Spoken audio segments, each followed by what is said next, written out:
Bonjour à tous, bienvenue à Poitiers, ravi de vous retrouver ici à Poitiers pour vivre cet après-midi en direct le final du Tour Poitou-Charentes en Nouvelle-Aquitaine, 5e et dernière étape aujourd'hui au départ d'Aigre ce midi 35 précisément.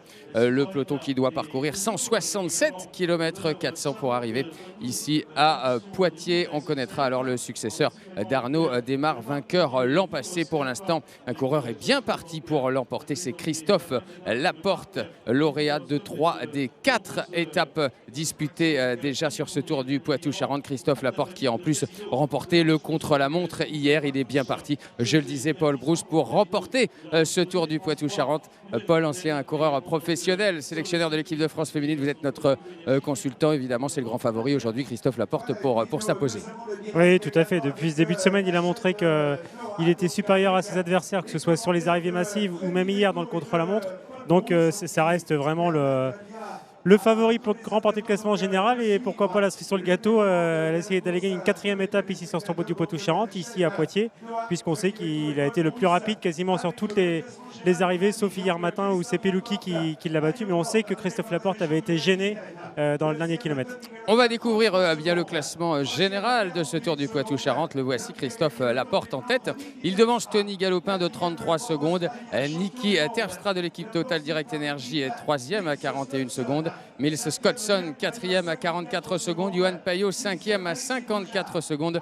Suivent ensuite Alexis Goujard, Brandon McNulty, Mathias Brandeleu, Thibaut Guernalec et Damien Gaudin. On va s'intéresser au résultat de Damien Gaudin, 10e, qui est échappé aujourd'hui sur cette dernière étape. Il fait partie du groupe de 5 qui se situe à l'avant aujourd'hui sur les routes entre Aigre et Poitiers. Et comme il est passé au sprint intermédiaire numéro 1 et numéro 2 en tête, il a empoché 6 secondes de bonification. Damien Gaudin qui était donc à 1 minute 24 et qui se retrouve désormais à 1 minute 18, c'est-à-dire ex aequo à la 9e place avec Thibaut Guernalec. Notre dispositif aujourd'hui pour suivre le direct sur Noah, sur la page Facebook de France 3 et sur France Bleu, le Tour du Poitou-Charentes en association France Bleu, France 3. Vous voyez la moto numéro 1 qui vous propose les images des échappés. On va les détailler dans quelques instants. La moto numéro 2, elle s'intéresse bien sûr au peloton et aux coureurs Cofidis qui mènent ce peloton. Et puis dans la course, 2 motos sont Patricia Perrin à l'avant et William Giraud, journaliste de France Bleu, devant le peloton. On va suivre cette dernière étape, c'est 167 km 400, pour savoir si Christophe Laporte va conserver son maillot blanc de leader. C'est 33 secondes d'avance sur Tony Galopin. On voit le peloton et là les échappés. On va donc détailler ces échappés. Ils sont 5 à l'avant avec le maillot G2R, la mondiale, vous le voyez. C'est Julien Duval. Julien Duval, déjà échappé lors de la 3e étape entre Châtellerault et Pleumartin.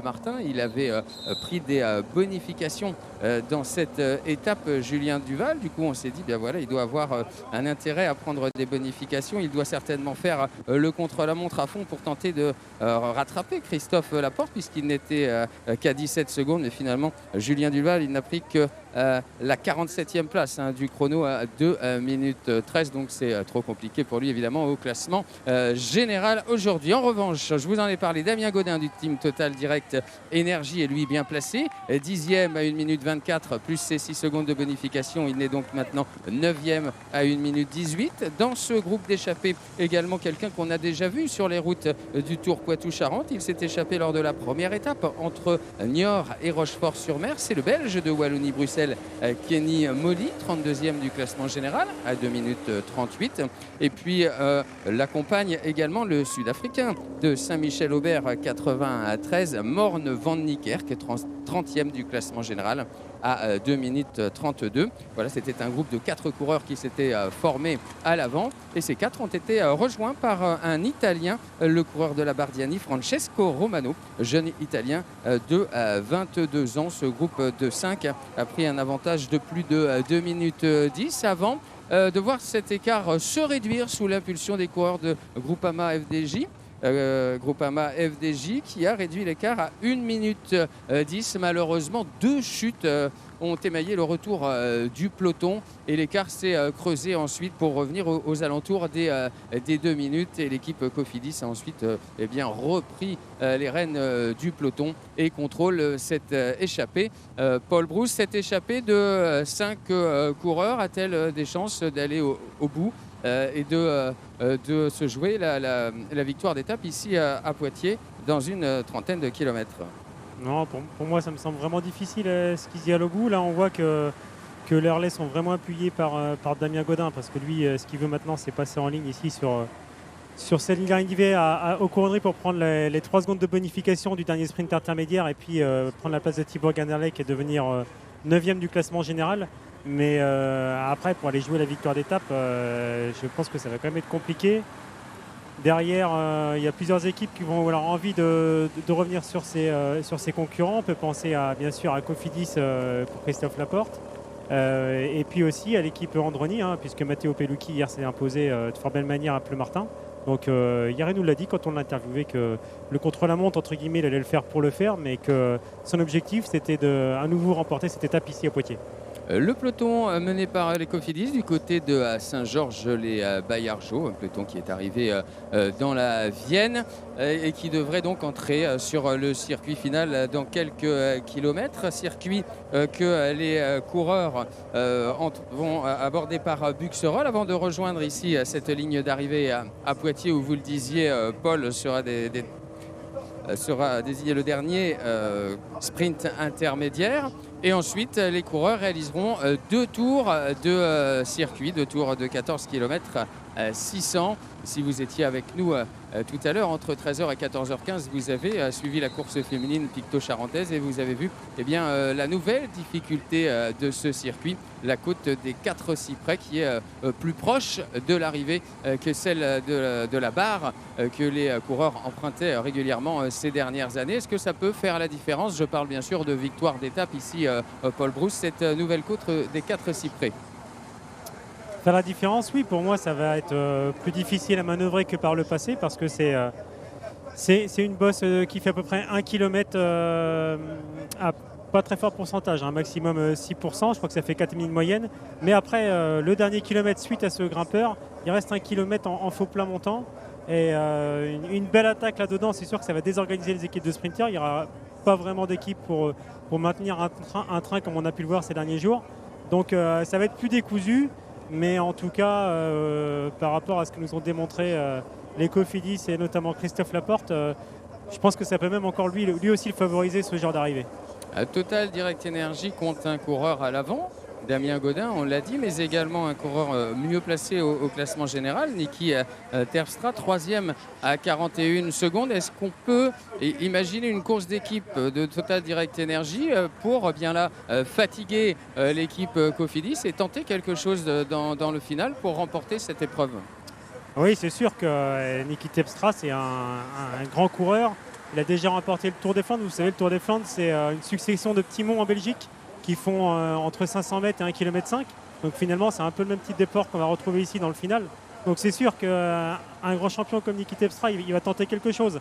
Après, de là à ce que ça réussit, j'en sais rien.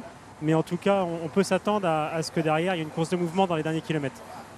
Eh bien, on va suivre ça, on va suivre les 40 derniers kilomètres de cette course ici du côté de Poitiers et son agglomération avec une couverture 4G. Si vous nous suivez depuis le début de la semaine, vous en avez l'habitude.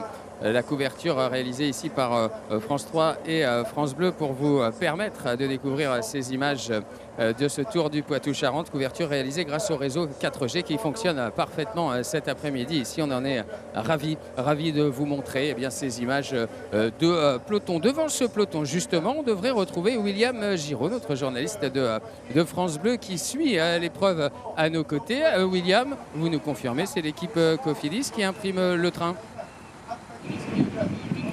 Exactement, ce peloton qui désormais est avec un retard d'1 minute 45 secondes sur les 5 hommes échappés. Effectivement, vous l'avez vu sur les images, c'est la Cofidis qui est devant. La Cofidis qui, avec notamment un gros travail de Geoffrey Soupe, également de Cyril Lemoine, continue d'imprimer le rythme, même si on a vu tout à l'heure à G2R la mondiale, Total Direct Energy monter aussi un petit peu au créneau, alors que quand même c'est tout de même à signaler, vous l'avez rappelé tout à l'heure, il y a eu plusieurs grosses chutes cet après-midi, notamment après le 50e kilomètre, et il y a eu un petit peu de casse, même si à chaque fois tout le monde est reparti, mais on a appris tout à l'heure l'abandon de Marco Matisse de la Cofidis, donc même si c'est pas l'élément le plus important, c'est un coéquipier en moins pour Christophe Laporte dans ce final. Alors que nous entrons sur le circuit final justement. William, vous me confirmez à l'abandon de Marco Matisse, j'ai pas bien entendu le nom du coureur que vous aviez évoqué, Marco Matisse de la Cofidis, c'est bien ça. 1,45 donc, merci William. Giraud pour cet écart entre les 5 hommes et donc ce peloton mené par l'équipe Cofidis. Ça fait un coureur de moins pour la Cofidis, Paul. Ah oui, un coureur de moins. On sait que c'est déjà des équipes réduites depuis 2 ans sur le Tour du Poitou-Charentes, réduites à 7 coureurs, et un coureur de moins, c'est vrai que ça peut jouer pour le final. Mais en tout cas, on voit vraiment que dans ce peloton, on voit beaucoup de nervosité. Là, on voit les Total Direct Energy qui sont sur la gauche de la route. Ensuite, le train Cofidis, le train Israel Cycling. On voit, voilà, ça roule en formation. Et puis tout le monde veut se replacer à l'avant. Je pense qu'on a hâte de découvrir aussi la dernière difficulté, là, la rue des 4 Cyprès. Et on va suivre ça cet après-midi en direct sur Noah, sur les pages Facebook de France 3 et sur France Bleu, comme vous avez pu suivre depuis le début de ce Tour Poitou-Charentes, les 4 premières étapes de l'épreuve, remportées pour les 2 premières par Christophe Laporte. Matteo Pellucchi s'imposait hier matin du côté de Pleumartin.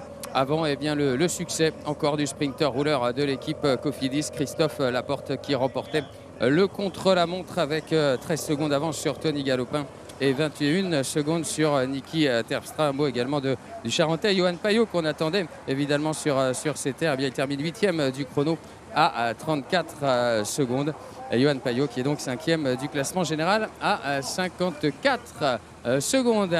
À nos côtés, une invitée, Lorraine Kitchen. Lorraine Kitchen qui est avec nous. Bonjour Lorraine. Hello. Bonjour. Elle parle français, Lorraine. Je vais vous poser les questions en français. Vous pouvez répondre évidemment en anglais. Paul se fera un plaisir de traduire les réponses. Si Lorraine est à nos côtés, c'est parce qu'elle a participé tout à l'heure à la Picto Charentaise. Vous avez pu suivre le final de cette épreuve internationale sur l'antenne de Noah, sur les pages Facebook de France 3 et sur France Bleu. Lorraine Kitchen qui avait gagné l'an dernier et qui termine 2e aujourd'hui.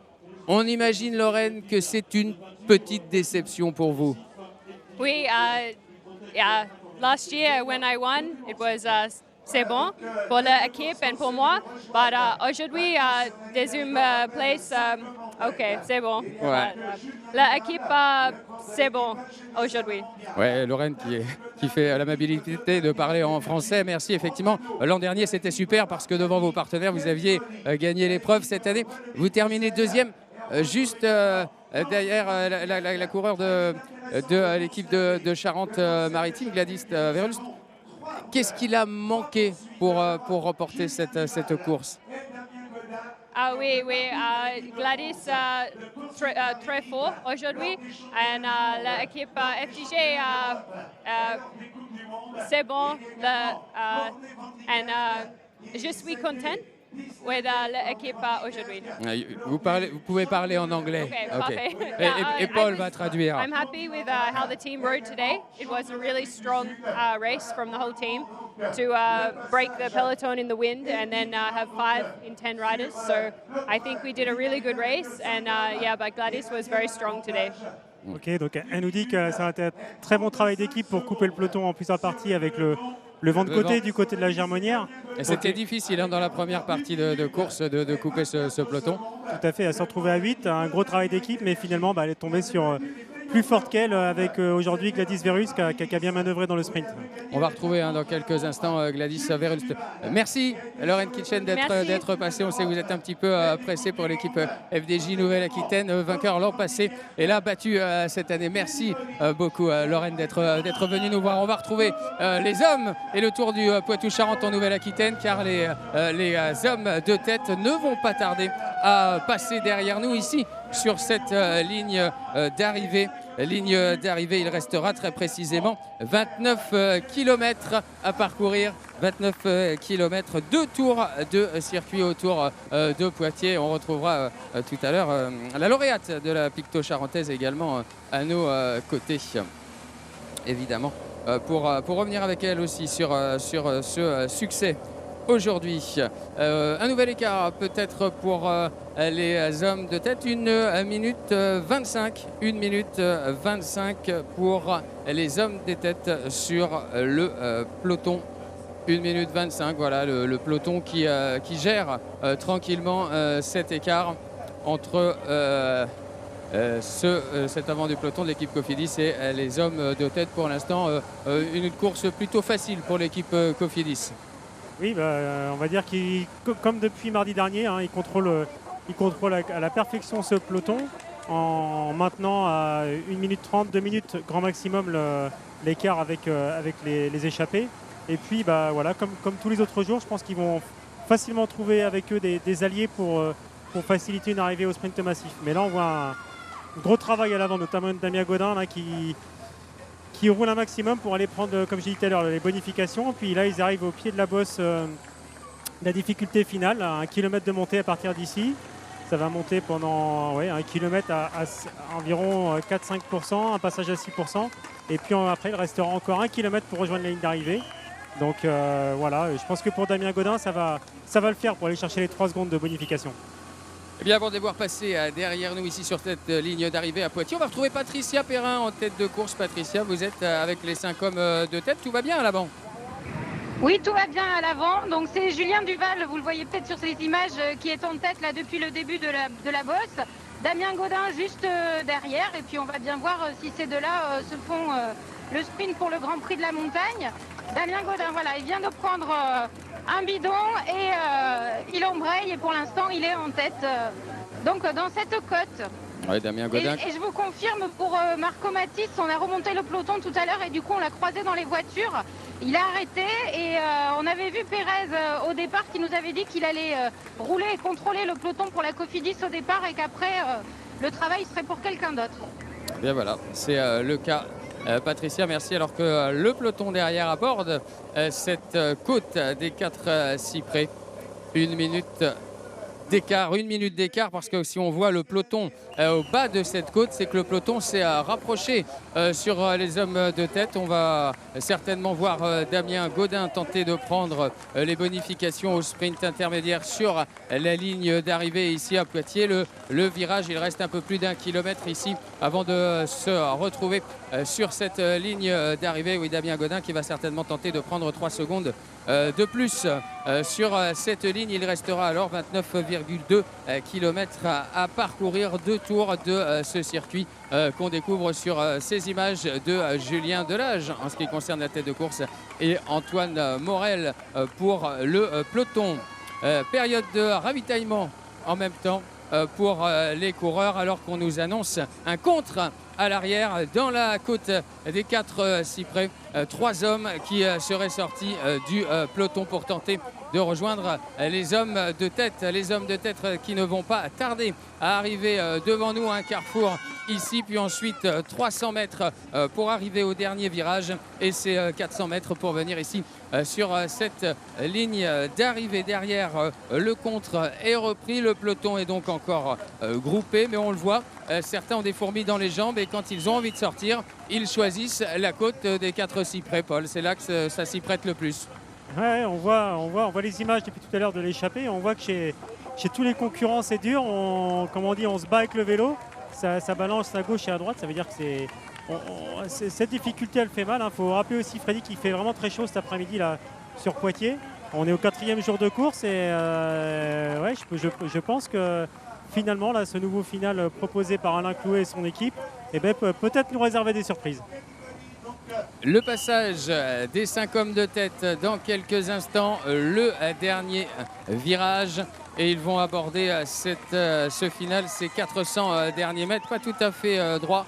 Pas tout à fait droit, et ils vont passer devant nous. On va voir si Damien Gaudin est le premier pour prendre 3 secondes de bonification supplémentaire, ce qui lui permettrait de se rapprocher et de consolider la 9e place du classement. Damien Gaudin qui effectivement est en tête, et c'est lui qui passe en tête de ce groupe de 5.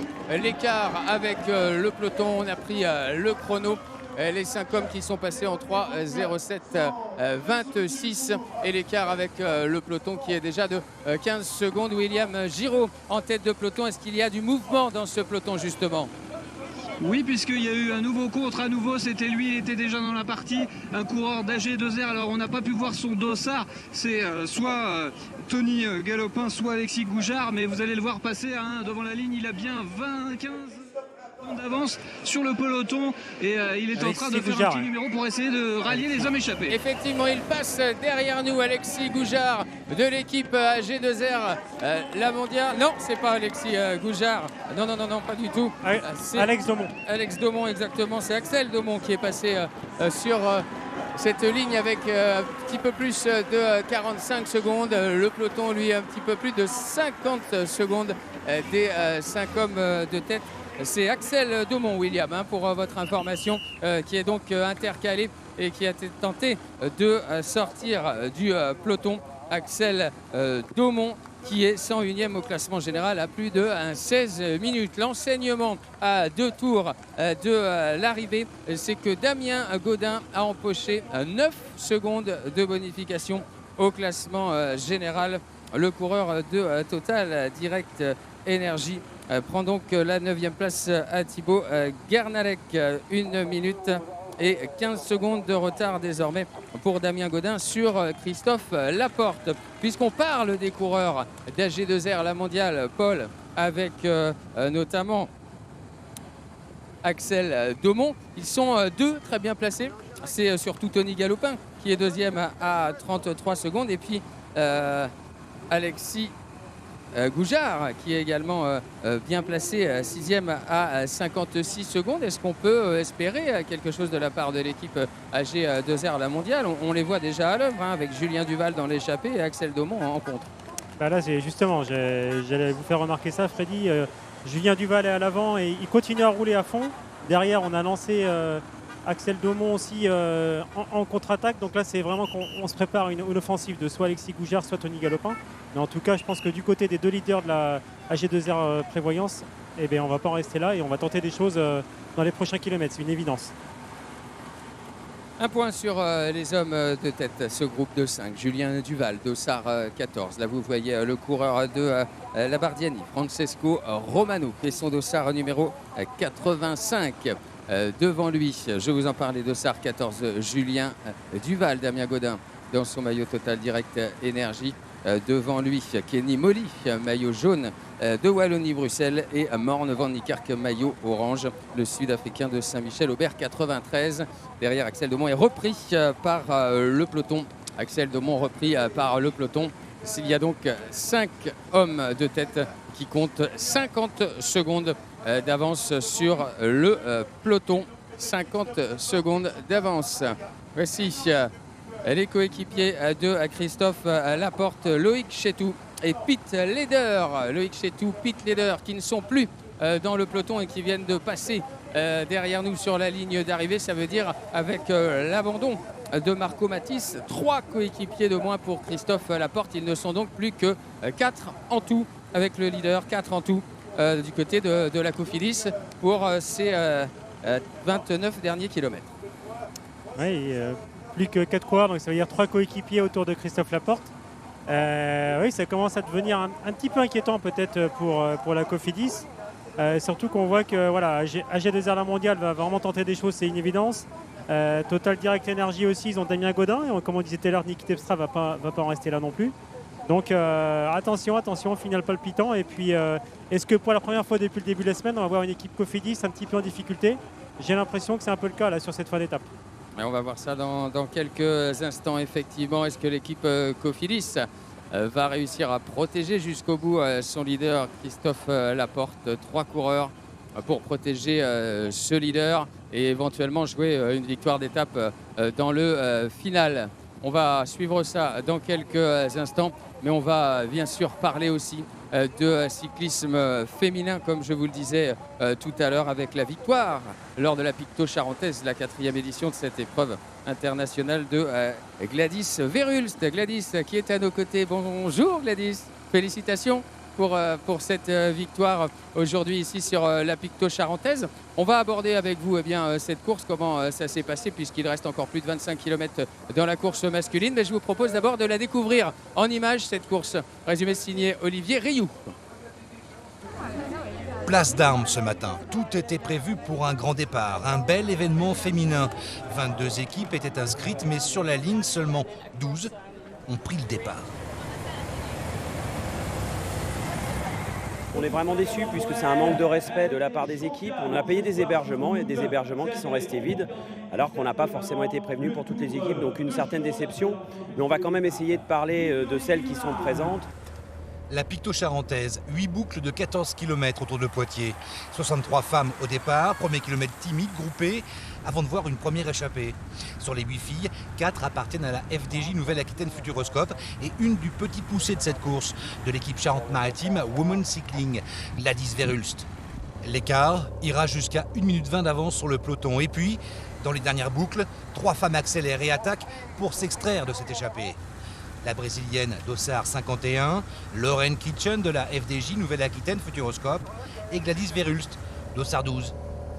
Derrière, le peloton n'arrive pas à revenir. Elles maîtrisent parfaitement leur avance pour un sprint final. Et la victoire surprise, la première de Gladys Verhulst, le premier succès UCI de Charente-Maritime Women Cycling. C'est ma première année où je suis UCI, alors du coup la marche elle est quand même assez haute. Donc oui, c'est vrai que je me suis pris des grosses claques au début de saison. Après, je savais que je commençais à être vraiment très en forme depuis un bon mois. Et à vrai dire, j'ai fait 2e la semaine dernière, championnat de France Espoir. Je me suis fait un peu avoir et là j'étais vraiment revancharde sur cette course. Belle récompense de fin de saison, la Charentaise Maritime s'impose devant Lauren Kitchen de la FDJ Nouvelle-Aquitaine Futuroscope et la Brésilienne Flavia Maria de Oliveira Papa. Et Gladys Verhulst, félicitations. Victoire dans une course internationale, c'est pas rien au palmarès? Non, du tout, c'est pas rien. Surtout que depuis le début de saison, je fais quand même, je me suis pris pas mal de claques parce que je découvre ce niveau. Et là, ça fait vraiment plaisir de gagner en France et sur les terres de la Nouvelle-Aquitaine. Ouais. Ouais, c'est la première année que l'équipe Charente-Maritime Women Cycling est au niveau UCI. Qu'est-ce qui est difficile dans ces courses? Vraiment, le rythme imprimé est beaucoup plus fort que sur les Coupes de France? Oui, c'est plus fort et c'est plus basé sur la tactique de course. Là, la FDJ était surreprésentée et au final, c'était pas si facile que ça de courir avec elles parce que en plus, elles sont fortes, elles ont un beau collectif et c'était pas si facile que ça. Ouais. Parlez-nous de ce final, vous étiez 3, vous vous sentiez la plus forte contre Lauren Kitchen et la Brésilienne? Non, je me sentais pas la plus forte, surtout dans le dernier taquet où j'ai un peu joué à l'intox. Je faisais vraiment celle qui allait bien alors qu'au final c'était pas trop le cas. Et, vous avez l'impression que vous étiez un petit peu distancé, mais vous le faisiez exprès? Oui, tout à fait, parce qu'après je voulais quand même avoir un œil sur mes rivales en fait. Si elles s'attaquaient, je voulais vraiment réagir. Et ensuite, après, j'ai vu que de toute façon ça pouvait arriver qu'au sprint. Et là, dans ma tête, je savais que j'avais quand même ma chance au sprint et c'est tout bénef. Vous l'abordez dans de bonnes conditions, puisque c'est Lauren Kitchen qui prend ce virage en première et vous étiez bien placé. Oui, totalement. Pour moi, j'avais dans ma tête de prendre le virage en première position. Au final, elle m'a débordé. C'était mieux pour moi, limite. Et quand j'ai vu qu'elle lançait le sprint au virage, je me suis dit, oula, ça va vraiment être un sprint très long. Et au final, ça l'a fait et je suis vraiment contente. Un mot du sélectionneur de l'équipe de France féminine. Paul, vous avez suivi notre course en direct en notre compagnie sur Noah, sur les pages Facebook de France 3 et sur France Bleu. Beau final pour Gladys. Oui, super final. Moi, je suis vraiment très très content que Gladys vienne gagner cette victoire ici. Une belle victoire UCI internationale.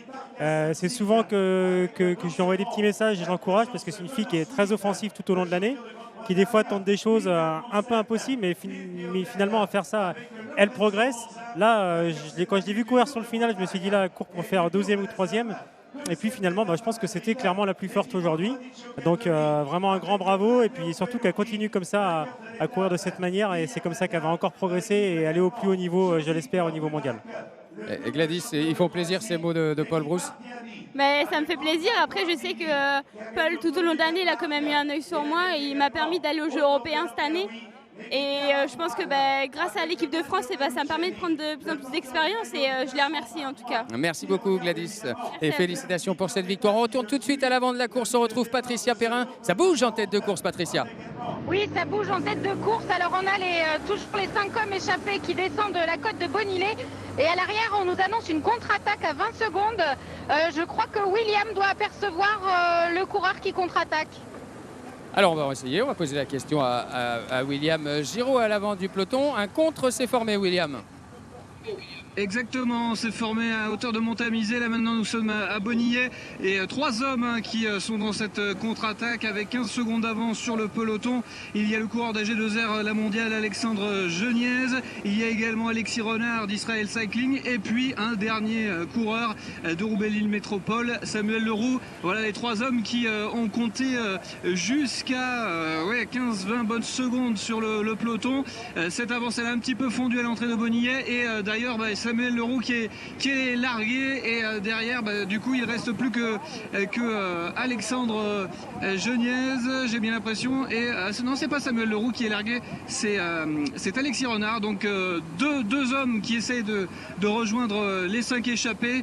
Je vous le confirme bien, hein, Freddy, Alexandre Geniez d'AG2R la mondiale et Samuel Leroux de Roubaix-Lille Métropole. Merci William, la course très animée dans ce final ici à Poitiers. Alexandre Geniez, Samuel Leroux en contre derrière les 5 hommes de tête, Julien Duval, Damien Gaudin, Kenny Molly, Morne Van Niekerk et Francesco Romano. On ne s'ennuie pas, Paul, dans ce final ici à Poitiers pour cette dernière étape. On pensait que les jeux étaient faits. Eh bien, en tout cas, les coureurs et le peloton ont envie de réaliser un beau final dans ce Tour du Poitou-Charentes. Ouais, franchement, c'est vraiment génial. On a eu déjà une très très belle course ce matin chez les féminines. Hein.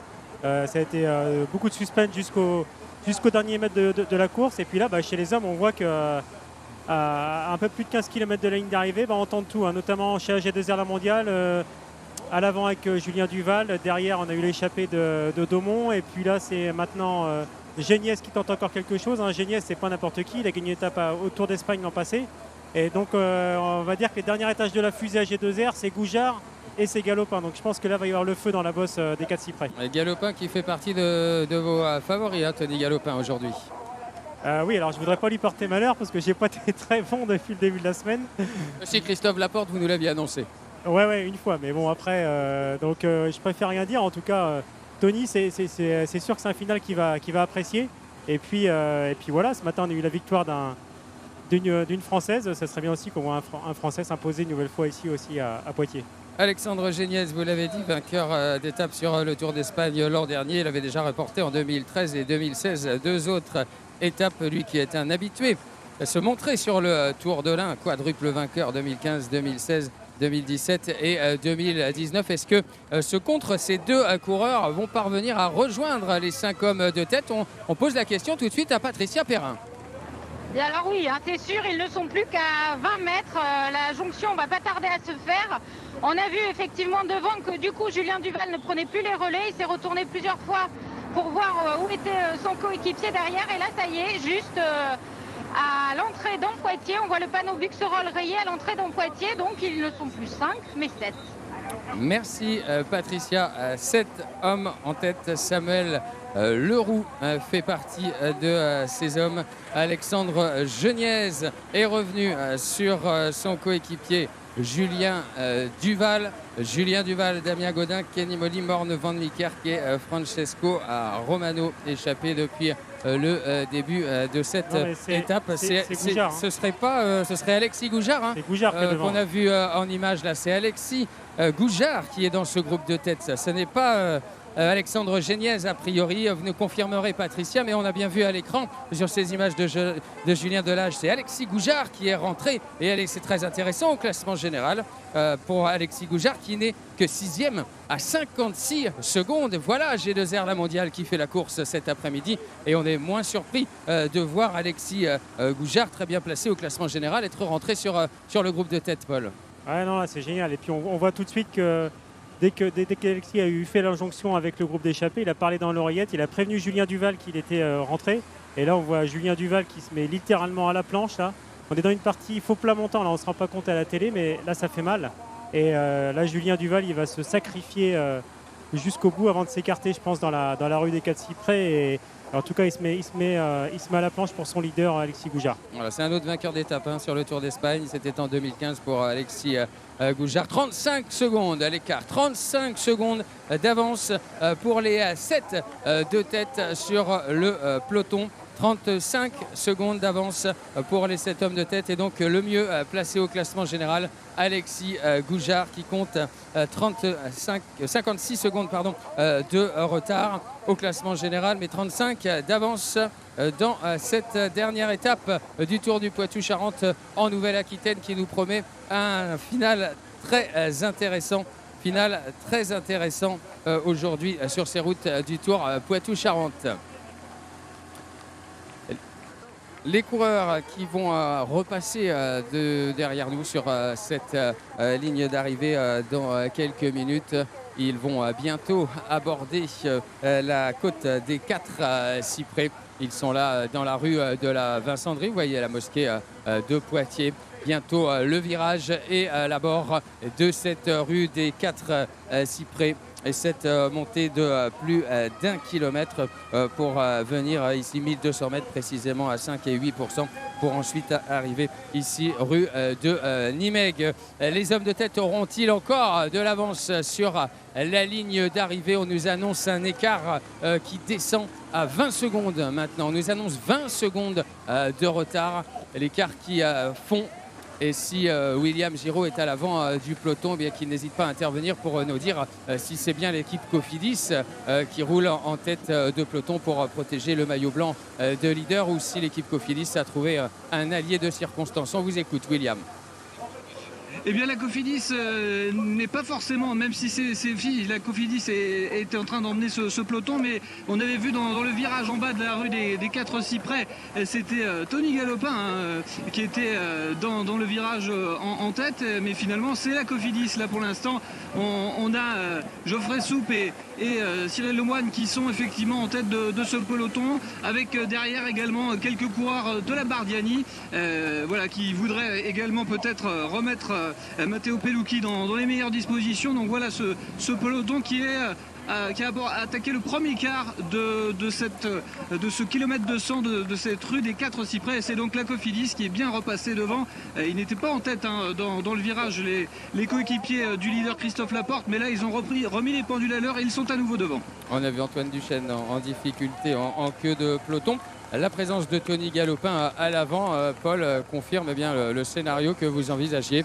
L'équipe G2R La Mondiale a vraiment des ambitions. Ah, c'est fini là, c'est fini pour Julien Duval, il a bossé et il est lâché. On retrouve Patricia Perrin, je vous reprends après Paul, à l'avant de la course.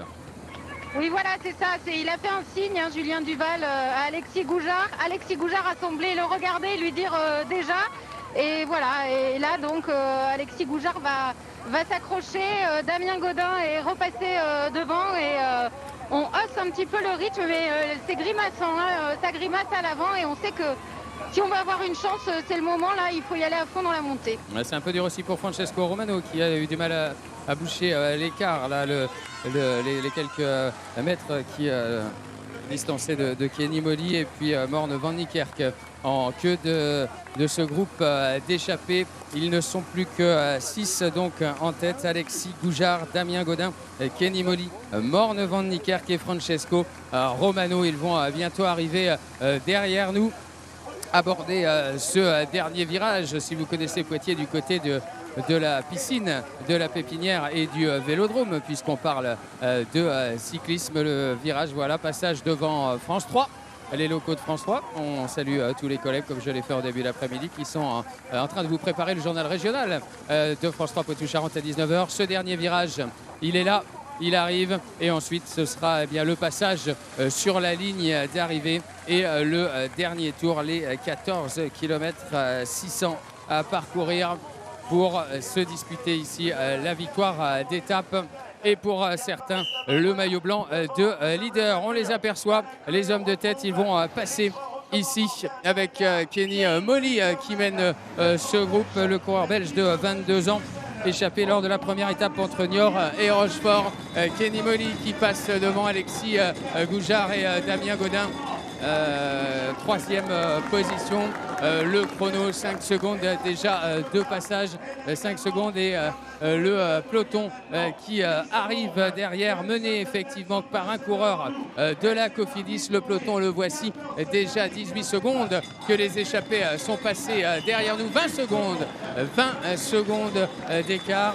20 secondes d'écart alors qu'Anthony Pérez mène le peloton pour la Cofidis. Anthony Pérez que vous avez peut-être entendu ce midi au micro de Patricia Perrin lors du journal régional de France 3 Poitou-Charentes. Il nous a dit qu'effectivement lui il serait un maillon pour rouler dans le final pour l'équipe Cofidis, pas spécialement pour emmener Christophe Laporte pour un éventuel sprint, mais bien pour rouler, pour empêcher les échappés de prendre un trop grand avantage. Et donc on le retrouve là en tête de peloton. Les hommes de tête, ils sont donc 6 à l'avant et le plus dangereux au classement général, c'est Alexis Goujard, 6e à 56 secondes. Il reste donc moins de 15 km. Les coureurs qui vont quitter Poitiers et Buxerolles pour se diriger vers Montamisé. 21 secondes, Paul, c'est peu, alors qu'il reste encore bien une douzaine de kilomètres. Oui, c'est sûr que c'est peu, hein, mais devant Alexis Goujard, on connaît son talent. Hein. On voit que c'est maintenant la locomotive du groupe. Et puis,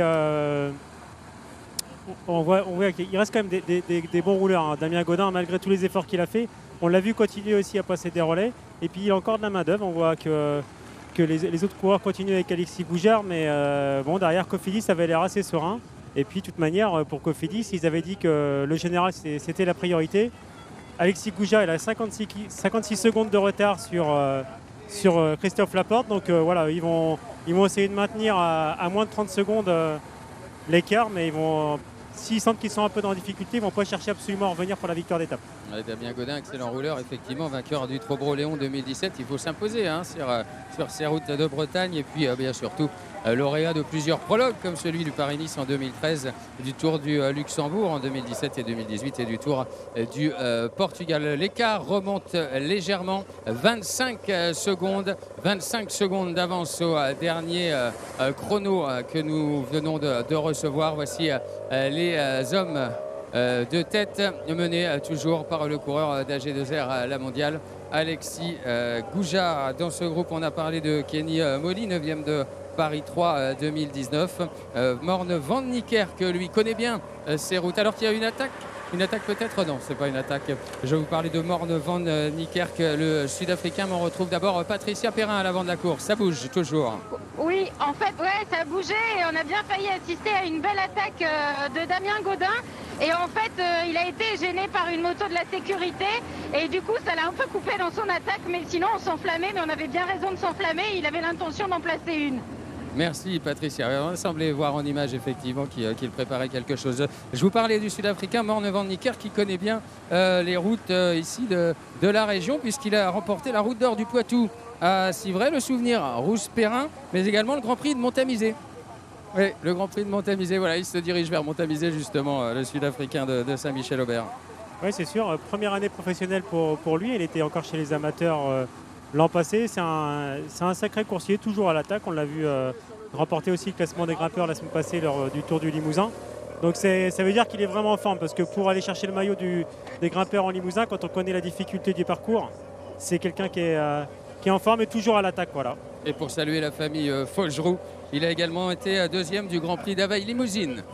Voilà, pour le pédigré de Morne Van Niekerk. Quant à Francesco Romano, lui, il a gagné une étape au Giro d'Italia, mais pas le grand Giro, le Tour d'Italie Espoir, précisément, 7e du championnat d'Europe également sur route Espoir. On va faire un chrono évidemment dès qu'on le peut pour savoir si le peloton que le voit rouler derrière les échappés refait un petit peu son retard. On nous annonçait tout à l'heure 25 secondes alors qu'il n'était que de 20 à 21 secondes sur la ligne d'arrivée ici. Christophe Laporte pour l'instant n'est pas en danger pour son maillot blanc de leader puisqu'il compte 33 secondes d'avance sur Tony Galopin qui est dans le peloton et 41 sur Niki Terpstra. Mais en fonction de cet écart, attention Alexis Goujard, 6e à 56 secondes. Ça veut dire qu'il aurait fait à peu près la moitié de son retard si le chrono est confirmé. 25 secondes, 20 secondes maintenant. Voilà, 20 secondes. On nous annonce 20 secondes. Voilà l'écart qui oscille entre ces 20 et ces 25 secondes. Les coureurs qui se dirigent du côté de Montamisé, on va bientôt les retrouver à l'opposé de Poitiers pour ensuite revenir vers là. Mais le peloton qui vous voyez en file indienne va très très vite et l'écart qui diminue de nouveau maintenant, c'est 15 secondes. 15 secondes annoncées et peut-être un petit peu moins alors que les coureurs sont quasiment à 10 km de l'arrivée. C'est maintenant 10 secondes à 10 km de l'arrivée. On retrouve Patricia Perrin avec les hommes de tête. Oui, ça y est Freddy, hein, la jonction est faite, vous le voyez peut-être à l'image. Et tout de suite, il y a une contre-attaque. Il me semble que c'est Damien Gaudin qui essaie d'en mettre une. Mais voilà, le peloton est en file indienne, mais il est regroupé. Voilà le peloton qui reprend ses hommes de tête. C'est toujours Alexis Goujard qui semble mener ces trois hommes où Damien Gaudin, j'ai un petit peu de mal à distinguer là sur notre retour. Il fait très très beau, très très chaud aujourd'hui. On a un petit peu de soleil sur nos images et vous voyez certainement mieux que nous dans votre canapé qui mène encore ce petit groupe de tête. Mais voilà, c'est terminé pour les hommes de tête et c'est là maintenant, Paul, qu'on attend Tony Galopin. Ah oui, c'est sûr. Là, on voit des attaques. On a vu que c'était plutôt Israel Cycling et puis le FC Porto, hein, d'après ce que j'arrive à percevoir sur l'écran tout à l'heure, qu'on fait l'effort pour revenir sur les échappées. Puis là, on voit des attaques, ça va contrer. Ils vont retourner à gauche, là, en haut du faux plat de la Germonnière. Et puis c'est ici qu'il y a un petit peu de vent de côté aussi, hein. Le peloton était bien en file à chaque passage à partir de ce moment-là. Voilà. Les coureurs vont un vent qui vient de la droite de la route et puis si ça vise vraiment fort, ça va recréer des cassures ici. On va suivre ce final très intéressant. Christophe Laporte, le leader du classement général, va-t-il parvenir à conserver son maillot blanc de leader? Une accélération en tête de ce peloton qui avait fait la jonction avec les hommes de tête et on voit encore un coureur de l'équipe AG2R, la mondiale, et devant lui peut-être un coureur de l'équipe de Porto. Ça reste à confirmer. Je crois que c'est un coureur de l'équipe de Porto qui accélère avec dans sa roue un coureur de l'équipe AG2R, la mondiale, et derrière lui peut-être un autre de l'équipe Wallonie-Bruxelles, et le maillot jaune me paraît être celui de Wallonie à confirmer. L'identité des trois, peut-être l'équipe Euskadi, Basque Country Murias, composé d'Ander Barrenetxea, de Rasmel Lopez Cozar, de Roulen Irizar, de Caricoitz Bravo qu'on a vu échapper sur les routes du Tour Poitou-Charentes, et de José Daniel Viero. Mais le peloton qui, vous le voyez, est derrière, pas très loin. Ils sont 4 maintenant aux avant-postes, le temps de découvrir l'identité de ces hommes de tête qui tentent de fausser compagnie au peloton. Le peloton relégué derrière à 80-100 mètres maximum. Il va falloir ne pas trop se retourner et se relayer pour ces 4 hommes de tête s'ils veulent faire la différence avec le peloton dans cette partie du circuit. Alors là, c'est une belle attaque, hein. On voit que ça ne se pose pas de questions, ça va vraiment vite. Et puis là, ils vont vite arriver dans la descente de Bonilé qui est très technique. Attention aux chutes, hein, dans cette descente. Il me semble que l'an passé, il y avait une petite chute à cet endroit même. Là, on voit que le peloton derrière est aussi très compact. Donc voilà, là, c'est la bataille à l'avant, la bataille dans le peloton pour replacer les sprinteurs et les hommes placés au général. Mais en tout cas, on voit un super effort des 4 coureurs de l'avant qui creusent l'écart pour l'instant sur le peloton. Et vous avez raison, c'est bien un coureur de l'équipe Euskadi Basque Country, Murias, qui est en tête de ce petit groupe de tête. Qui va aborder dans quelques instants la descente dont vous parliez, descente avec un virage au milieu, puis ensuite au bas de cette descente les coureurs qui tourneront à gauche pour se diriger vers Buxerolles et la rue de la Vincendrie pour ensuite aborder la côte des 4 Cyprès. Vous le voyez, eh bien, ce virage dans cette descente dangereuse grâce à notre moto-image qui s'est arrêtée pour vous proposer voilà, l'arrivée des hommes de tête. On va les voilà. Dans ce virage, vous avez vu la prise au large du premier coureur et ensuite le peloton qui arrive. Un petit écart, Paul, qui s'est créé avec le peloton dans cette descente. Les hommes de tête qui, eux, abordent cette ligne droite pour rejoindre la commune de Buxerolles. Nous sommes à moins de 10 km de l'arrivée. On abordera dans Buxerolles les 5 derniers kilomètres pour ces hommes de tête. Si Patricia Perrin, vous avez l'identité des 4 coureurs, n'hésitez pas à nous la donner. On fera le point avec vous. Il y a un coureur de l'équipe Bardiani, je crois, qui compose également ce groupe de tête. Le coureur Giovanni Carboni, le coureur de SAR 83, il est accompagné de Axel Daumont cette fois-ci, d'AG2R La Mondiale, je crois. Et on cherche l'identité des autres, de SAR 83, de SAR 16.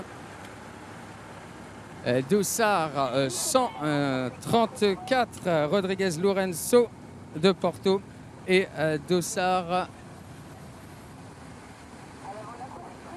104, Roulen Irizar Lascouren. Voilà pour l'identité des 4 coureurs normalement.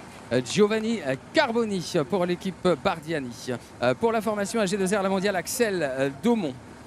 Pour l'équipe de Porto, Lorenzo Rodriguez. Et enfin, pour l'équipe Pescadi Basque Country, Murias Roulen Irizar Lascouren. 4 coureurs en tête et on va suivre l'évolution pour savoir s'ils parviennent à creuser l'écart avec le peloton. On attend une information concernant ce chrono alors que les 4 coureurs sont bien confirmés. Ces 4 hommes de tête, l'Italien de la Bardiani, Giovanni Carboni. 10e des championnats d'Europe, espoir du contre-la-montre en 2015. On retrouve Patricia Perrin à l'avant de la course avec les 4 coureurs. Alors là, c'est très très dur, hein. On est quasiment au pied de la bosse. Le peloton en ligne de mire, les 4 échappés. Et les 4 échappés, là, ils ont entrepris, c'est véritablement un contre-la-montre par équipe, hein. Chacun prend les relais, tout le monde est en ligne et ils vont tenter le tout pour le tout, mais le peloton les a dans la ligne de mire. Giovanni Carboni, 4e et 5e du Tour d'Italie 2019 notamment. Du côté de l'équipe Euskadi basque, Roulen Irizar, 6e d'étape sur le Tour cycliste international de la Provence. C'était en 2018. Pour la formation Porto, nous avons là le Dossard 134, João Rodrigues, 24 ans, vainqueur du Tour de Portugal cette année avec 2 étapes à son actif. Et puis on en a déjà parlé tout à l'heure avec son Dossard 16 de l'équipe AG2R La Mondiale, Axel Daumont, vainqueur d'étape sur le circuit cycliste de la Sarthe en 2014, 9e d'une étape du Tour d'Italie en 2016 et 2e et 7e d'une étape du Tour d'Espagne en 2016. Voilà les 4 hommes qui forment ce groupe de tête et qui font, comme vous le disiez Patricia, un contre-la-montre par équipe pour tenter d'arriver ici du côté de Poitiers. Et il sera temps alors de se disputer la victoire d'étape. Mais pour l'instant, ils doivent faire face à un peloton très motivé pour revenir, et notamment l'équipe Cofidis. Parmi ces coureurs, Giovanni Carboni est 36e à 2 minutes 50, donc pas très dangereux pour le classement général. Du côté d'Axel Daumont, 101e à 16 minutes 16, même constat. Lorenzo Rodriguez est 96e à 13 minutes 54. Enfin, Roulen Irizar Lascouren est 91e à 12 minutes 27. Autant dire que ce groupe de tête n'est pas dangereux pour le maillot blanc de Christophe Laporte. En revanche, évidemment, pour tous les sprinteurs qui souhaitent s'imposer ici à Poitiers, il faut rentrer sur le groupe de tête si on souhaite se disputer la victoire. On le voit, le peloton, on l'a vu sur cette image, le peloton qui arrive dans Buxerolles et qui revient sur les hommes de tête. Ça va être très dur, Paul, à moins qu'ils profitent de la côte des 4 cyprès, qu'ils arrivent à cette côte avec un petit peu d'avance. Il leur faudrait, pour moi, à mon avis, au moins 15 secondes d'avance au pied de la côte des 4 cyprès. Et là, on voit que c'est pas le cas. Là, il y a 7-8 secondes maximum, je pense. Oui. Ça va vraiment être très dur pour eux de résister. Il n'y a plus qu'Axel Daumont. Axel Daumont qui a dans sa roue Roulène Irizar. Ils ne sont plus que 2 devant. Et vous voyez le peloton qui fond d'abord sur les 2 autres hommes et qui devrait revenir sur les 2 hommes de tête.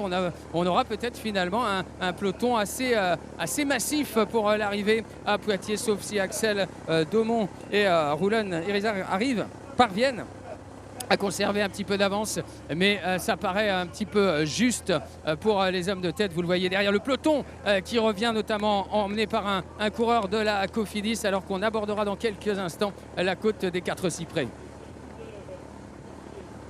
Ouais, on voit le gros travail de Cofidis à l'arrière. Là, je pense que les équipiers vont donner le maximum. Là, celui qui mène le peloton jusqu'au pied de la bosse, il s'écartera, et puis après, Christophe Laporte, je pense qu'il va essayer de finir le travail maintenant. Il va se mêler au sprint, c'est une certitude. On rappelle qu'il y a 10 secondes de bonification pour le premier qui franchira la ligne d'arrivée et que Christophe Laporte compte 33 secondes d'avance sur Tony Galopin. Ce qui veut dire que si Tony Galopin veut tenter de remporter ce tour du Poitou-Charentes, il va falloir qu'il attaque dans cette dernière bosse. Sinon, ce sera trop compliqué pour revenir.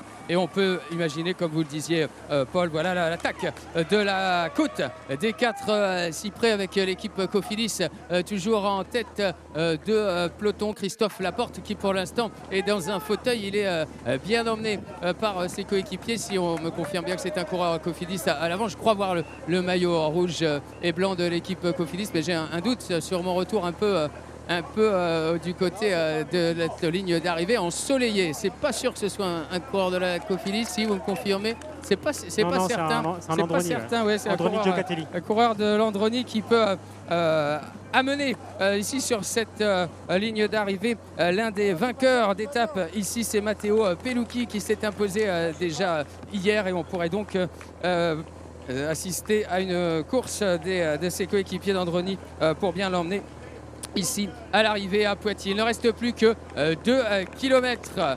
2 kilomètres, pas d'attaque particulière en tout cas pour viser le maillot blanc de Christophe Laporte, le maillot blanc de leader Christophe Laporte, qui devrait donc, puisqu'on est entré dans les 3 derniers kilomètres, être assuré de remporter ce tour du Poitou-Charentes. Mais va-t-il parvenir à inscrire une 4e étape de ce TPC à son actif cette année, après avoir remporté la première étape entre Niort et Rochefort-sur-Mer, la 2e du côté d'Aigre en Charente et le contre-la-montre hier à Pleumartin? La réponse dans quelques instants. Moins de 2 km de l'arrivée, et c'est Anthony Pérez qui est en tête de peloton, ce qui signifie bien que Christophe Laporte est bien placé dans ce peloton pour tenter la passe de 4. Mais on vous l'a dit, Matteo Pelucchi de l'équipe Androni pourrait bien être amené également par ses coéquipiers. Ça grimpe encore tranquillement sur cette fin de route des 4 cyprès, et on va bientôt voir apparaître les coureurs à l'entrée. Attaque de Galopin.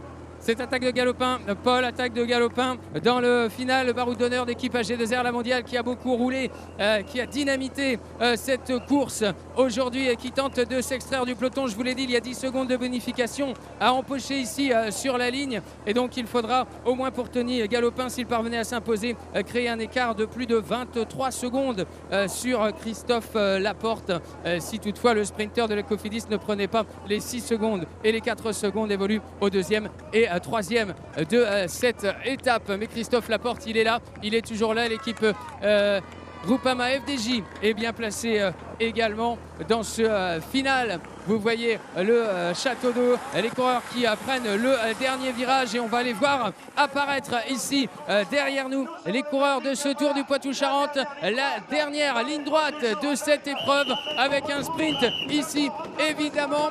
Pasqualone qui mène le peloton, l'Italien qui va peut-être s'imposer ici du côté de Poitiers. Oui, Andrea Pasqualone qui s'impose, le coureur de l'équipe Wanty Gobert Cycling Team.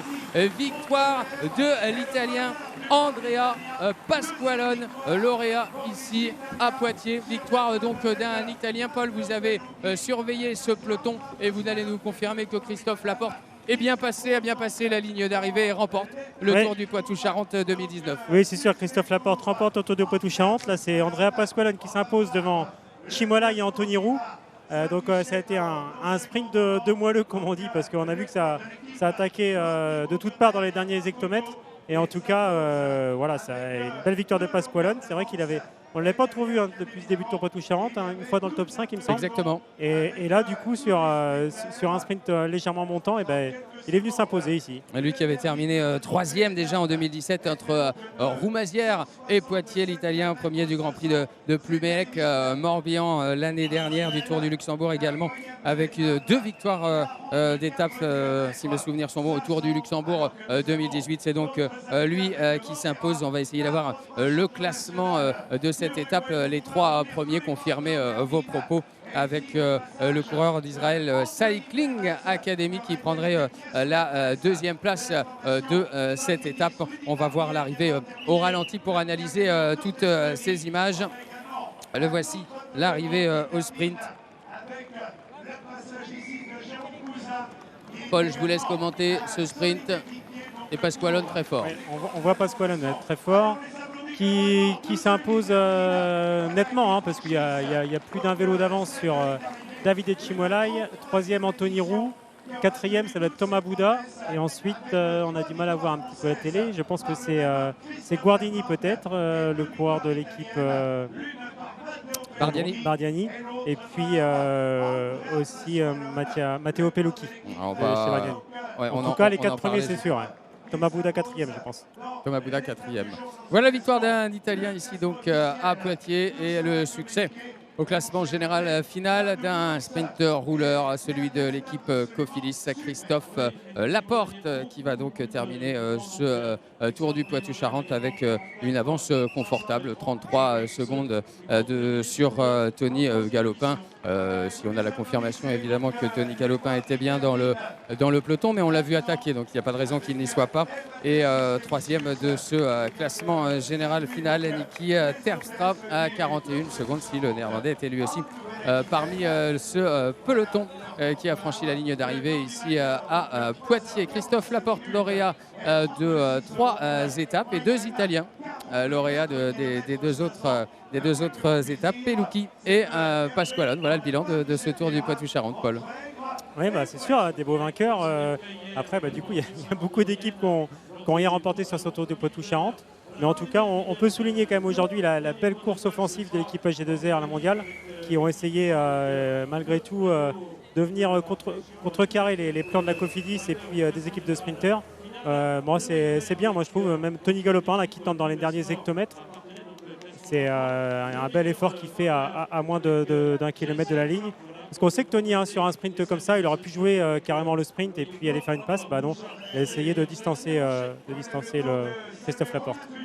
Oui, parce qu'à Poitiers, ce sont toujours des hommes forts qui s'imposent. Arnaud Desmar, notamment, s'était évidemment imposé l'an dernier puisqu'il avait remporté toutes les étapes. On peut penser à Marc Sarraut, lauréat en 2017, lui ici à Poitiers. On avait vu la victoire de Sonny Colbrelli également du côté de Poitiers. Ici, c'était en 2016. Matteo Trentin l'avait emporté en 2015. Et puis 2 victoires d'étape pour Jesus Serrada Lopez en 2013 et 2014. Lui qu'on a vu briller hier sur les routes de la Vuelta. Voilà, sacré client qui s'était imposé aussi à Poitiers. Que des gros noms. Il faut être costaud pour remporter ce final à Poitiers. Oui, il faut être costaud. Déjà, c'est la dernière étape aussi. Donc, ça veut dire que c'est au bout du 4e jour, il reste que vraiment les coureurs les plus résistants et et les plus endurants. Donc du coup, que des beaux noms quand on voit le parcours des Colbrelli, des Trentin qui a gagné cette année une étape sur le Tour de France, ancien champion d'Europe. C'est que des excellents coureurs. Et puis Pasqualone, c'est pas un inconnu non plus, hein. Il a remporté des étapes sur les boucles de la Mayenne. Il me semble qu'il a gagné aussi au Tour de Picardie le classement général il y a quelques années. Donc voilà, ça vient conforter l'idée que sur le Tour du Poitou-Charentes, en tout cas sur l'étape de Poitiers, c'est toujours un homme fort qui s'impose. On va évidemment essayer d'avoir bien la réaction de Christophe Laporte, lauréat de ce Tour du Poitou-Charentes, même s'il n'a pas réussi à s'imposer cet après-midi ici à Poitiers. Ça me laisse bien l'occasion de vous rappeler les grands noms qui sont inscrits au palmarès de ce Tour du Poitou-Charentes. C'est la 33e édition. Cette année, la première avait été remportée par le Breton Jean-Louis Conan. C'était en 1987. Pascal Perramort lui avait succédé avant la victoire d'un Russe, Pavel Tonkov, en 1989, suivi de Yuri Maniulov. Kim Andersen qui a porté, si mes souvenirs sont bons, le maillot jaune sur les routes du Tour de France. Kim Andersen s'imposait en 91 devant Pascal Lans. Thierry Marie, lauréat en 1993. Philippe Gaumont lui avait succédé. Nicolas Aubier et Eddy Seigneur ont inscrit aussi leur nom au palmarès avant Joaquim Adrego Andrade en 1997.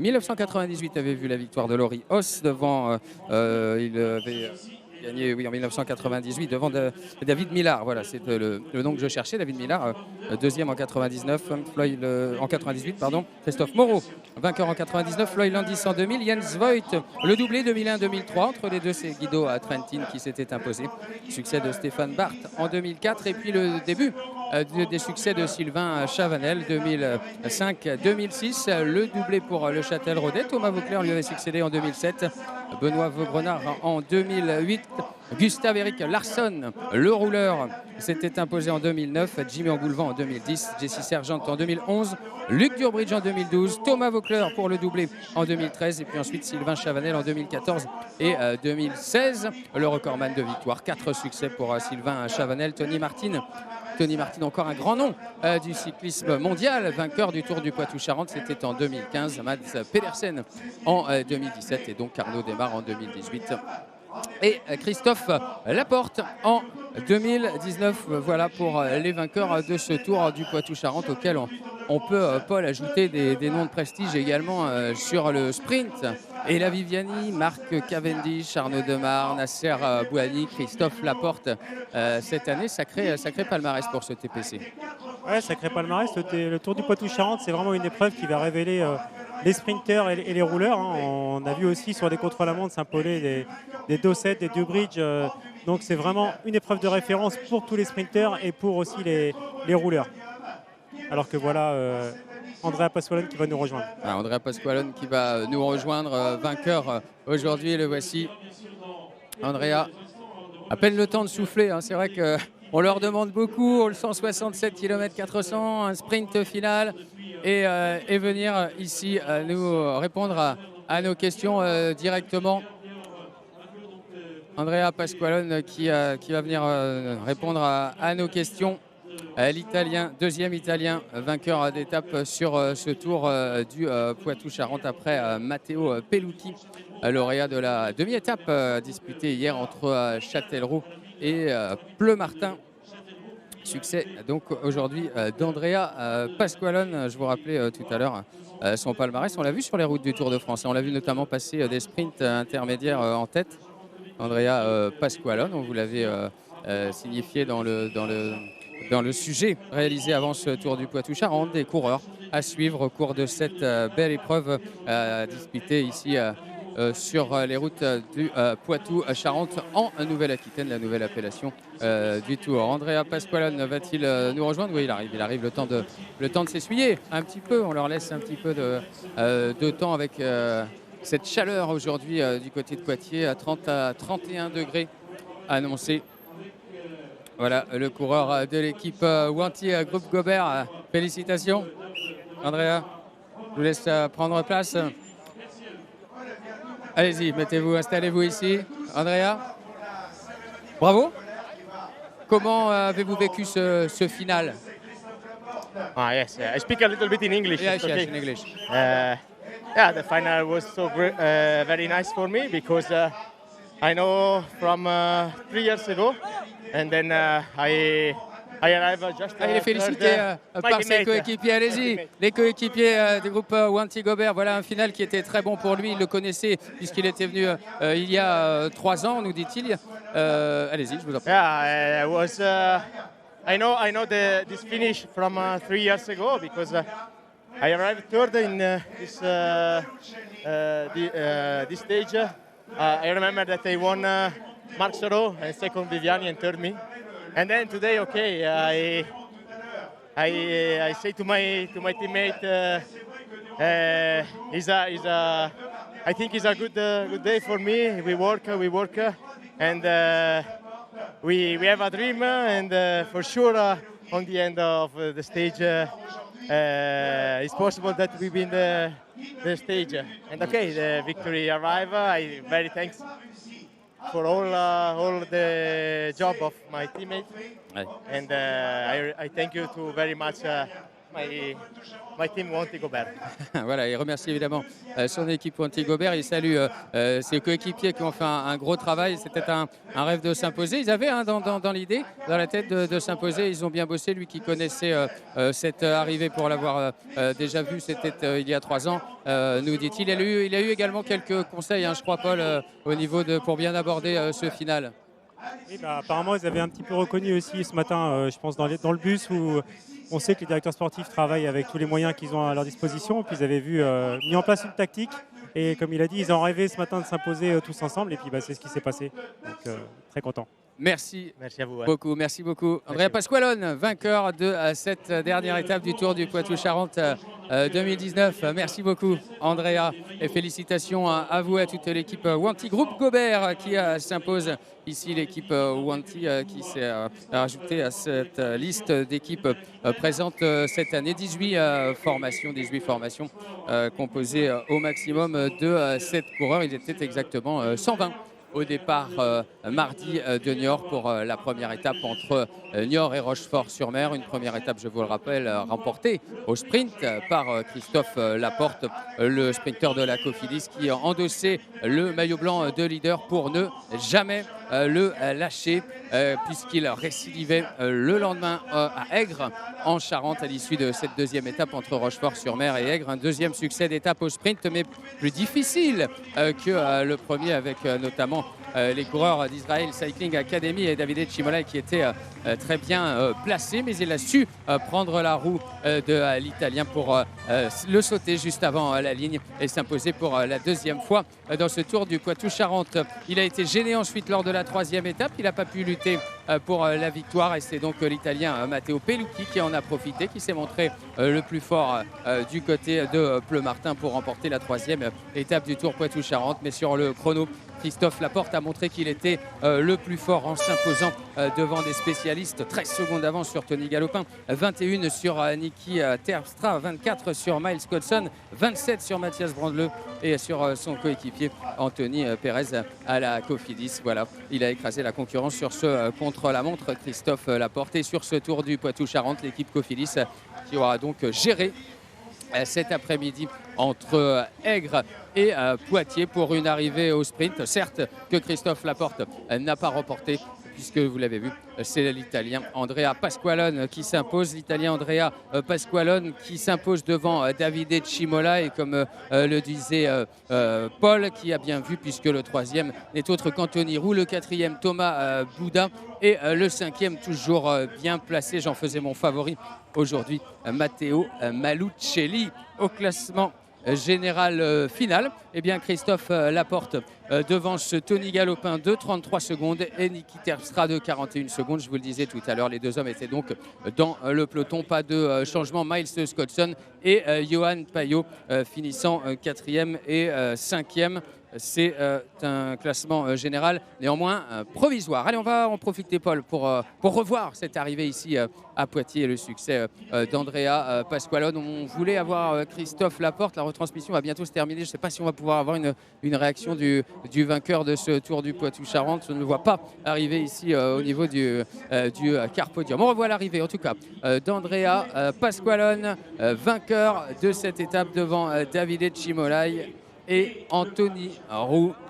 Voilà la victoire de l'Italien de l'équipe Wanty Gobert Cycling. Et on les a vus, hein, les coéquipiers évidemment, ravis de s'imposer ici sur ce Tour du Poitou-Charentes. Voilà, c'est des victoires qui comptent aussi pour ces équipes comme la Wanty Groupe Gobert, qui est une grosse équipe qui participe au Tour de France. Oui, c'est sûr, c'est des victoires sur le Tour du Poitou-Charentes, une classe 2.1. C'est super important. On a vu à son sourire, et il était enthousiaste, Andrea Pasqualone, de s'être imposé ici. Et on peut souligner aussi Wanty Groupe Gobert qui a fait un super Tour du Poitou-Charentes avec le maillot de meilleur grimpeur aussi pour Marco Minard qu'on a vu échapper sur les premières étapes.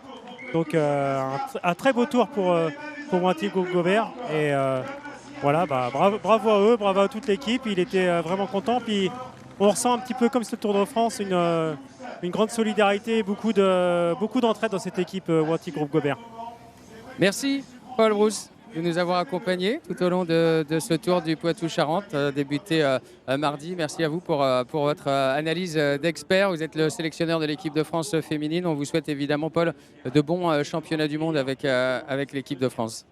Merci Freddy, puis c'était vraiment un plaisir d'être avec vous toute cette semaine. Merci beaucoup. Le Tour du Poitou-Charentes en Nouvelle-Aquitaine, 33e édition, remportée par le sprinter de l'équipe Cofidis, Christophe Laporte. Et bien pour en écouter sa réaction, je vous propose de nous rejoindre sur les réseaux sociaux et ne pas rater ce soir bien le résumé de cette dernière étape à 19h en direct bien sûr dans le journal régional de France 3 Poitou-Charentes 19h ce soir. Merci à toute l'équipe technique, l'équipe de France 3 Poitou-Charentes, l'équipe de France Bleu et l'équipe de NOAH qui vous ont proposé ces retransmissions en direct de ce Tour du Poitou-Charentes, retransmission sur l'antenne de NOAH, sur Facebook et sur France Bleu. Merci à tous, merci à toute l'équipe technique. Excellente fin d'après-midi et à bientôt sur l'antenne de NOAH.